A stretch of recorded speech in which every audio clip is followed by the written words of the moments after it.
கால பைரவர் சிலையை சுமந்து வந்த இஸ்லாமியர் மத நல்லிணக்கத்திற்கு எடுத்துக்காட்டாக விளங்கிய மாபெரும் திருவிழா. திண்டுக்கல் மாவட்டம் வத்தலகுண்டு அருகே தும்மளப்பட்டி கிராமத்தில் காவல் தெய்வங்களை வழிபடும் ஐயனார் கோவிலில் புரவி எடுப்பு திருவிழா நடைபெற்றது.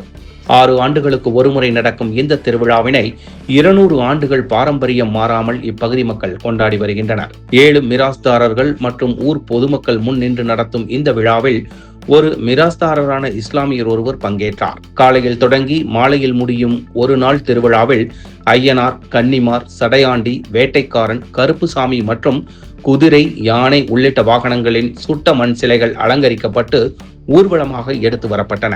இந்த ஊர்வலத்தில் கிராம வழக்கப்படி இஸ்லாமிய சகோதரர் காலபைரவர் சிலையை சுமந்து வந்தார்.